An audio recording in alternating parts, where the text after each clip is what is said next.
요양보호사 알고 보니 전처의 딸. 챕터 1. 낯선 손길. 요양병원 특유의 소독약 냄새가 코를 찔렀다. 박종만은 낯선 천장을 바라보며 한숨을 내쉬었다. 78배 나이, 더 이상 혼자서는 생활할 수 없다는 의사의 진단을 받고 이곳에 온 지 이제 겨우 하루가 지났다. 박종만 선생님, 식사 시간입니다. 부드러운 목소리와 함께 병실 문이 열렸다. 30대 중반으로 보이는 여성이 식판을 들고 들어왔다. 명찰에는 이서연 요양보호사라고 적혀 있었다. 예, 고맙습니다. 종만은 몸을 일으키려 했지만 허리가 말을 듣지 않았다. 서연은 능숙한 손놀림으로 침대 각도를 조절하고 식판을 올려놓았다. 죽은 드시기 불편하시죠? 밥알이 조금 있는 게 좋으실 것 같은데. 종만은 고개를 들었다. 첫날인데 어떻게 자신의 식성을 아는 걸까? 아, 그게 기록에 있었나요? 기록이요? 서연은 잠시 멈칫했다가 미소를 지었다. 아니요, 그냥 어르신들 대부분이 그러셔서요. 하지만 그 대답은 어딘가 어색했다. 서연은 숟가락을 집어 죽을 한 입 떠서 입 가까이 가져갔다. 제가 도와드릴게요. 아니, 아직 손은 멀쩡합니다. 처음엔 다들 그러세요. 하지만 편하게 받으시는 게 낫습니다. 서연의 손길은 놀라울 정도로 익숙했다.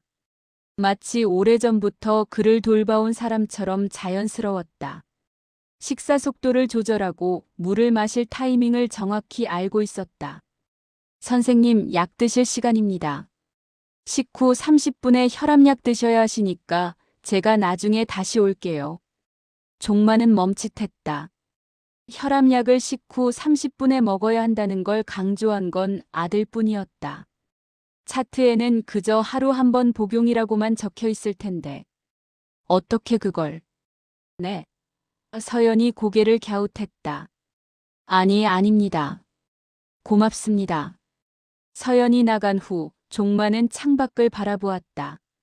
가을 햇살이 병실 바닥에 길게 드리워져 있었다. 외로움이 밀려왔다. 아들은 바쁘다는 핑계로 일주일에 한 번 겨우 얼굴을 비췄고 딸은 애초에 없었다. 정확히는 없다고 믿고 살아왔다. 서연은 그날 저녁에도 그 다음날 아침에도 나타났다. 그녀는 다른 요양보호사들과 달리 그에게만 유독 많은 시간을 할애했다. 말벗이 되어 주었고 답답한 병실 생활에 작은 위안이 되었다. 하지만 가끔씩 그녀의 눈빛 속에서 종만은 알 수 없는 감정을 읽었다. 친절함 너머의 무언가. 그것이 연민인지 분노인지 그는 알 수 없었다. 챕터 2.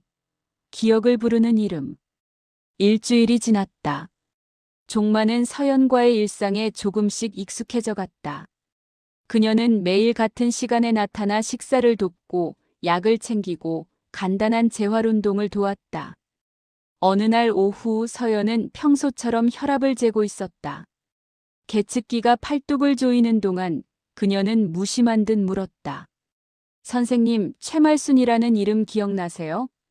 순간 종만의 심장이 크게 뛰었다. 혈압계의 숫자가 급격히 올라갔다. 어떻게 그 이름을?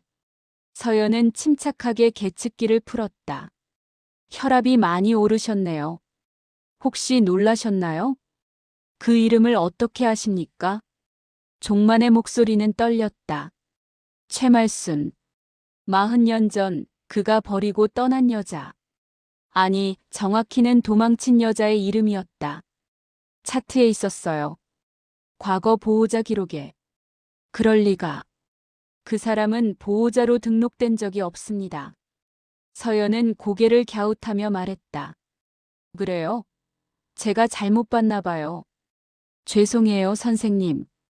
불편하게 해드렸네요. 하지만 그녀의 표정에는 미안함이 없었다. 오히려 무언가를 확인한 사람의 만족스러운 기색이 스쳐 지나갔다. 그날 밤 종만은 잠을 이룰 수 없었다. 최말순.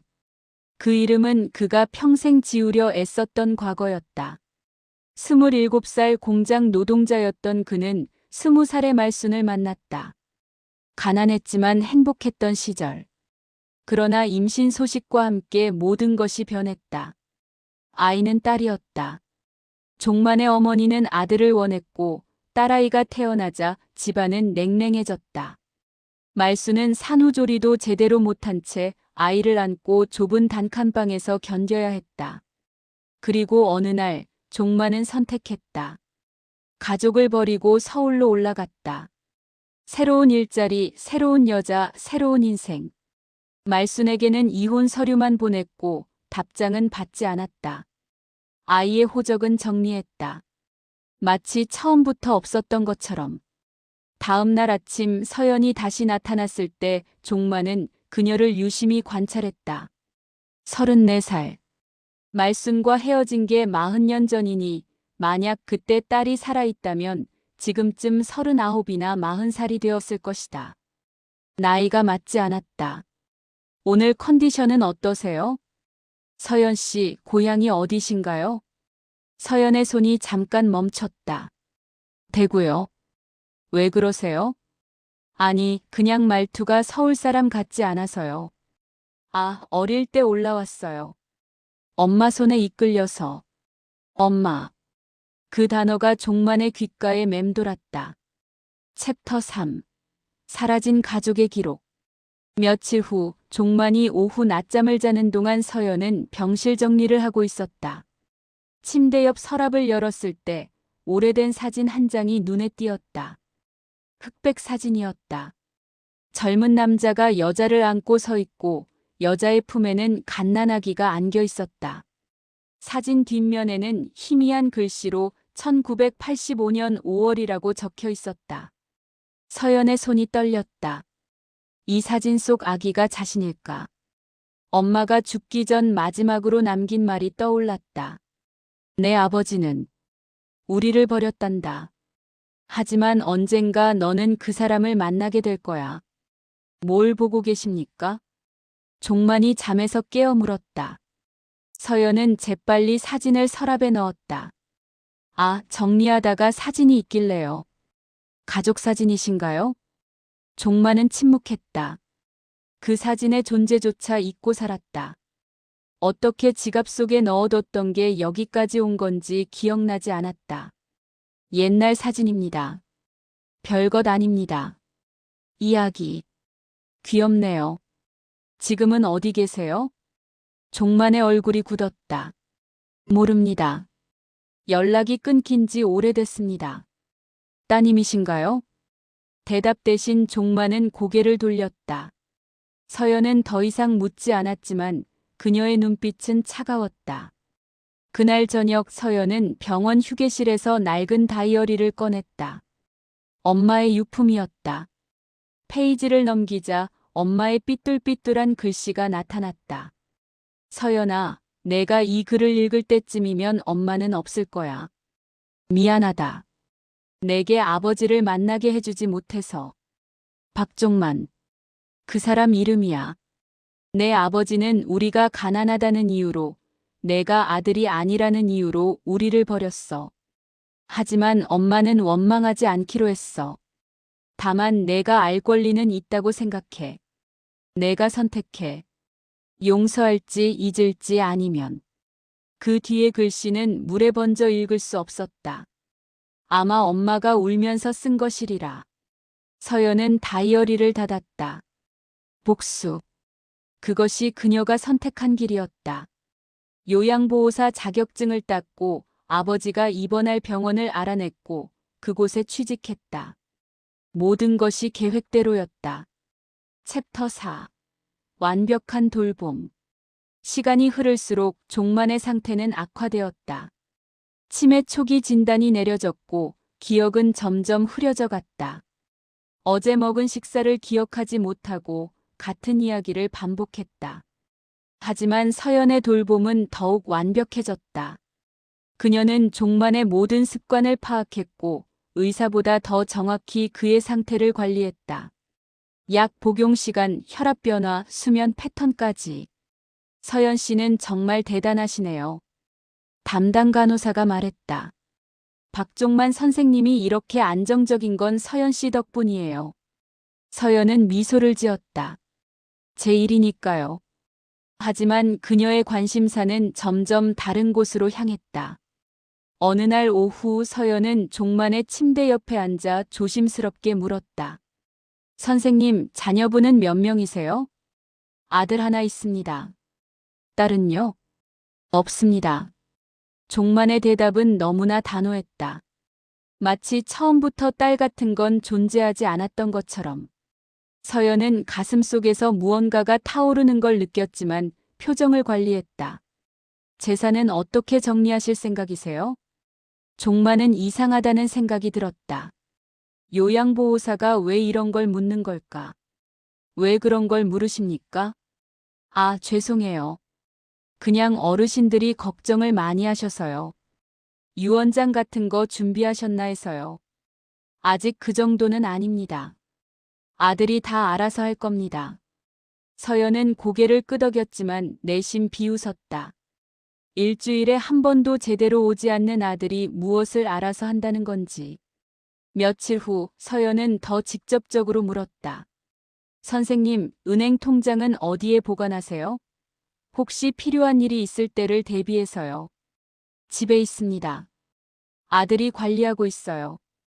부동산 서류는요? 종만의 눈빛이 날카로워졌다.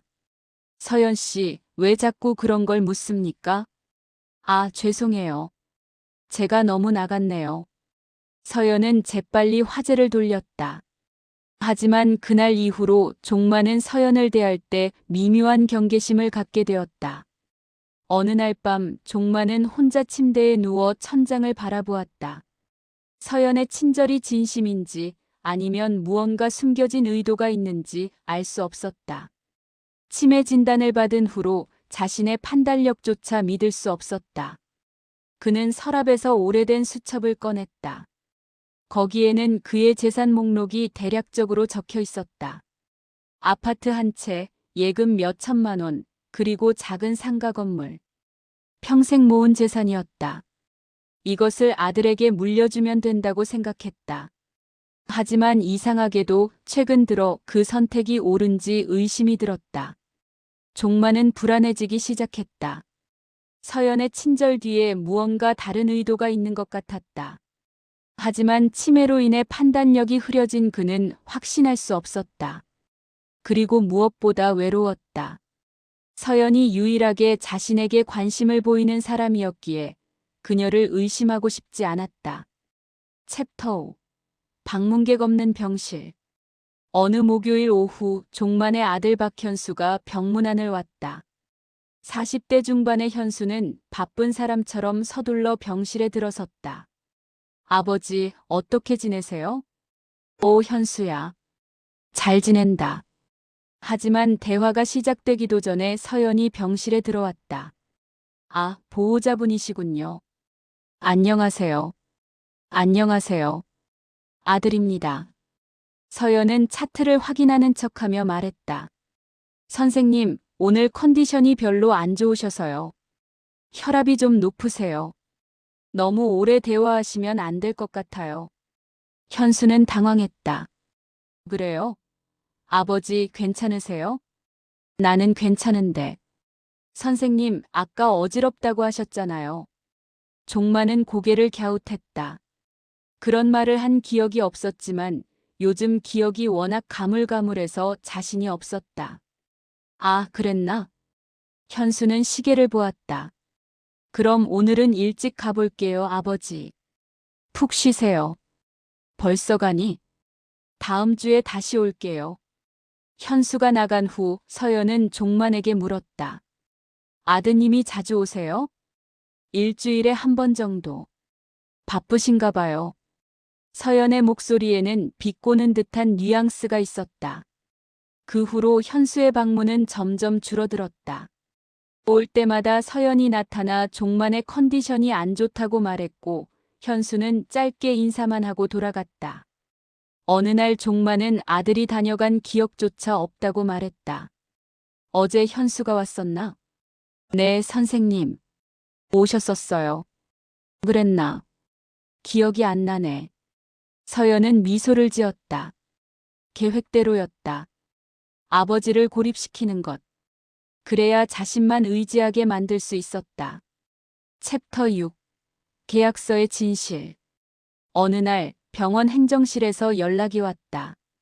요양계약갱신 서류를 확인해달라는 내용이었다.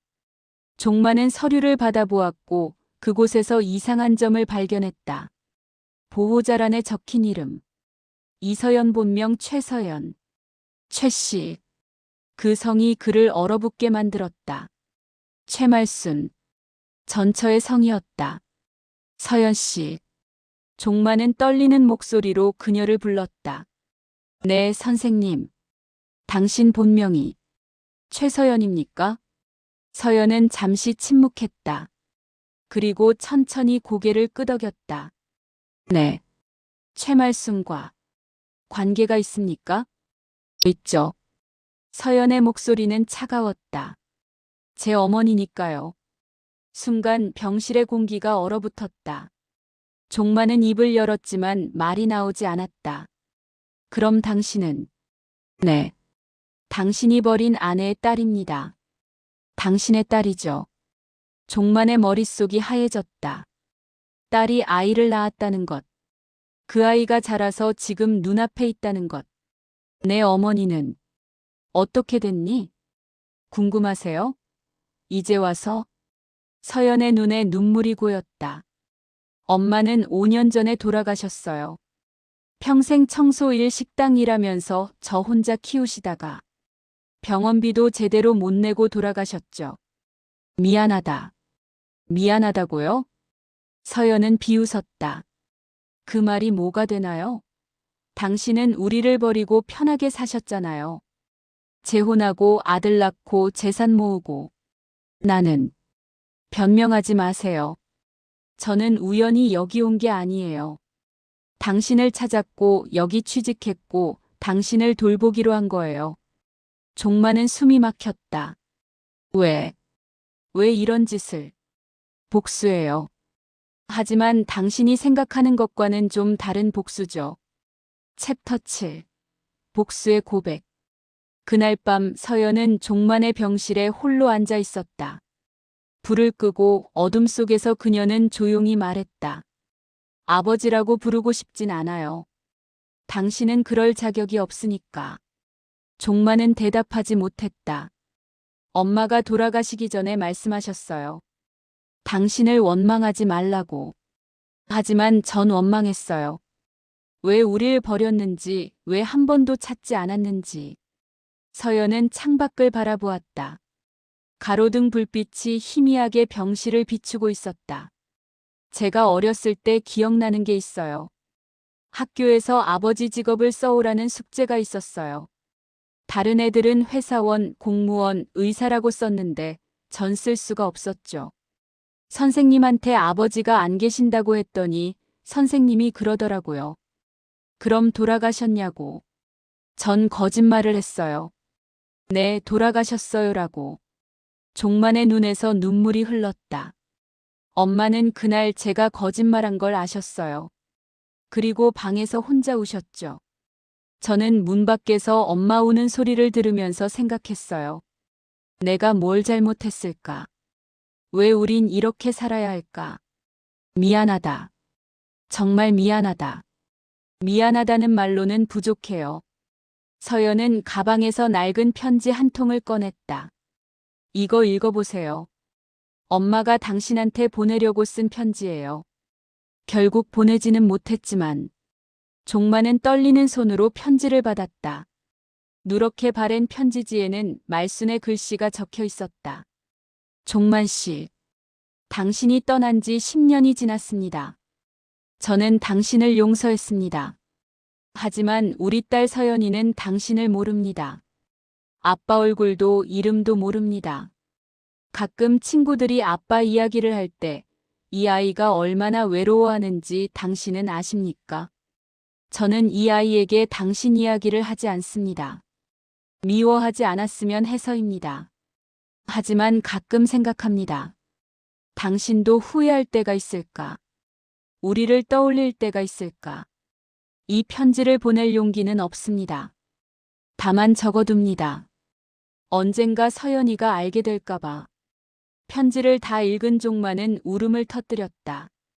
엄마가 밤마다 우시던 거, 제가 학교에서 아버지 없는 아이라고 놀림받던 거, 생일날 케이크 대신 라면 끓여 먹던 거. 그 모든 게 당신 때문이에요. 서연은 눈물을 닦았다. 처음에는 당신을 고통스럽게 하고 싶었어요. 재산을 뺏거나 아들과의 관계를 망치거나. 하지만 당신을 돌보면서 생각이 바뀌었어요. 무슨 말이냐?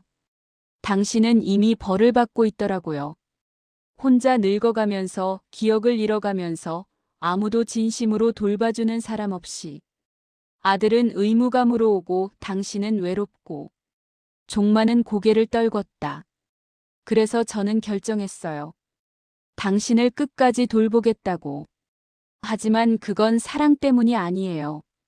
의무 때문도 아니고. 그냥 당신이 마지막 순간에 깨달았으면 해서요. 당신이 무엇을 잃었는지 알고 있다. 나는 아버지가 아니었다. 맞아요. 당신은 아버지가 아니었어요. 그리고 아마 끝까지 아버지가 될 수 없을 거예요. 하지만 서연은 잠시 말을 멈췄다. 하지만 지금이라도 사람은 될 수 있어요. 책임지는 사람, 인정하는 사람. 종마는 고개를 들었다. 어떻게 하면 되는지 모르겠다. 서연은 일어섰다. 천천히 생각하세요. 남은 시간 동안 어떻게 살 건지. 제가 도와드릴게요. 챕터 8. 마지막 선택. 일주일 후 서연은 종만의 병실에 서류 봉투를 들고 왔다. 이게 뭡니까? 유언장 변경 서류예요. 종만은 놀라 그녀를 바라보았다. 현재 당신의 유언장은 아들 박현수에게 전 재산을 상속한다고 되어 있어요. 하지만 법적으로 당신에게는 딸이 있었고 그 딸인 제게도 상속권이 있죠. 그래서 재산을 달라는 겁니까? 서연은 고개를 저었다. 아니요. 저는 당신 돈이 필요 없어요. 엄마와 함께 평생 가난하게 살았지만 제 힘으로 살아왔어요. 지금도 그렇고요. 그녀는 서류를 펼쳤다. 제가 원하는 건 당신이 직접 선택하는 거예요. 기억이 온전할 때 마지막으로 한 번이라도 책임을 지는 거예요. 서류에는 3가지 옵션이 적혀 있었다. 첫째, 기존대로 아들에게 모든 것을 상속한다. 둘째, 딸인 서연에게 일부를 남긴다. 셋째, 말순의 묘를 이장하고 추모기금을 만든다. 이게 무슨? 당신이 선택하세요. 누구를 위해, 무엇을 위해 마지막을 쓸 건지. 종마는 한참을 침묵했다. 그의 손은 떨리고 있었다.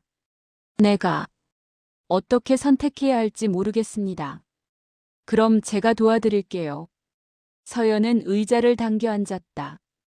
첫 번째 선택은 가장 쉬워요. 아무것도 바꾸지 않는 거예요. 현수 씨에게 모든 걸 주고 저와 엄마는 계속 없었던 사람으로 남는 거죠. 당신은 편하게 떠날 수 있어요. 종마는 고개를 저었다. 그건 또다시 도망치는 거 아닙니까? 맞아요. 그래서 저는 이 선택을 권하지 않아요. 서연은 두 번째 항목을 가리켰다. 두 번째는 제게 일부를 남기는 거예요. 법적으로 정당한 선택이에요. 하지만 전 이것도 원하지 않아요. 당신 돈으로 제 인생이 바뀌는 걸 원하지 않으니까. 그럼 세 번째예요. 서연의 목소리가 조금 떨렸다. 엄마의 묘는 지금 공동묘지 한 구석에 있어요. 비석도 제대로 없어요. 제가 학생일 때 장례를 치러서 변변찮은 곳에 모실 수밖에 없었거든요. 종만의 얼굴이 일그러졌다. 그리고 추모기금을 만들어요. 엄마처럼 혼자 아이를 키우는 여성들을 돕는 기금. 엄마의 이름으로. 그렇게 하면 적어도 당신이 했던 잘못이 다른 사람들에게는 도움이 될 수 있어요. 종만은 떨리는 손으로 펜을 잡았다. 그의 머릿속에는 수많은 생각이 스쳐 지나갔다. 젊은 날의 말순, 갓 태어난 아기, 그리고 등을 돌리고 떠났던 자신의 뒷모습. 나는 당신 어머니에게 미안합니다. 그리고 당신에게도 미안함으로는 부족해요. 알고 있습니다. 종마는 천천히 펜을 움직였다. 그는 세 번째 옵션을 선택했고 추가로 한 줄을 적었다. 최말순과 그 딸의 이름을 가족관계 증명서에 복원할 것. 서연은 그 글씨를 보고 눈물을 흘렸다. 그것은 돈이 아니었다. 존재의 인정이었다. 지워졌던 사람들을 다시 기록하는 것이었다. 이게 정말 괜찮겠습니까? 현수가 반대할 겁니다. 상관없어요. 이건 법적으로도 정당한 일이고 무엇보다. 서연은 종만을 바라보았다. 당신이 처음으로 아버지다운 선택을 하는 거예요. 이제라도 용서해 줄 수 있겠습니까? 종만이 떨리는 목소리로 물었다. 서연은 한참을 생각하다가 대답했다. 용서는 못해요. 아직은요. 하지만 그녀는 종만의 주름진 손을 잡았다. 후회하고 있다는 건 알겠어요. 그리고 그것만으로도 조금은 마음이 가벼워지는 것 같아요. 그날 밤 종만은 긴 내레이션을 남겼다. 치매가 진행되기 전 기억이 온전할 때 자신의 이야기를 녹음했다. 나는 아버지가 아니었다. 남편도 아니었다. 그저 비겁한 남자였을 뿐이다. 말순아, 미안하다. 내가 얼마나 힘들었을지, 얼마나 외로웠을지 이제야 조금 알 것 같다. 그리고 이름도 몰랐던 내 딸에게, 서연에게. 늦었지만 이제라도 말한다. 나는 잘못했다. 그리고 지금이라도 사람이 되려 한다. 비록 늦었지만 마지막이라도 제대로 된 선택을 하려 한다. 용서받을 자격은 없지만 적어도 책임은 지고 가려 한다. 한 달 후 종만의 상태는 급격히 악화되었다. 치매가 빠르게 진행되면서 그는 대부분의 기억을 잃어갔다. 하지만 이상하게도 말순의 얼굴만은 또렷이 기억했다. 말순아, 어디 갔어? 저 여기 있어요, 선생님. 서연이 대답하면 종만은 잠시 혼란스러워했다. 아니, 너는 누구지? 서연이에요. 말순 씨의 딸이에요. 아, 그래. 딸. 종만은 희미하게 미소 지었다. 서연은 끝까지 그의 곁을 지켰다.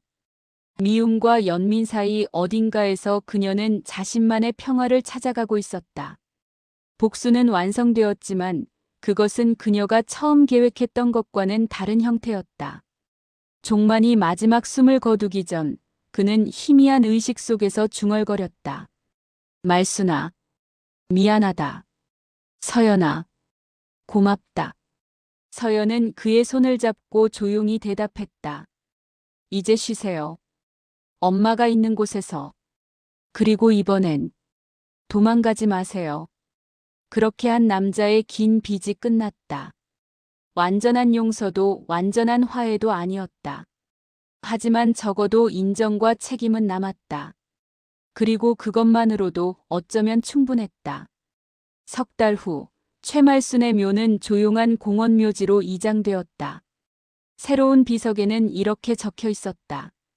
최말순 1958-2020 사랑하는 딸 서연의 어머니. 그리고 그 옆에는 작은 표지판이 세워졌다. 최말순 추모기금 마이너스 홀로 아이를 키우는 가정을 위하여. 서연은 묘 앞에 앉아 엄마에게 말했다. 엄마, 끝났어요. 복수도 미움도. 이제 저도 앞으로 나아갈 수 있을 것 같아요. 바람이 불어왔다. 마치 엄마의 대답처럼.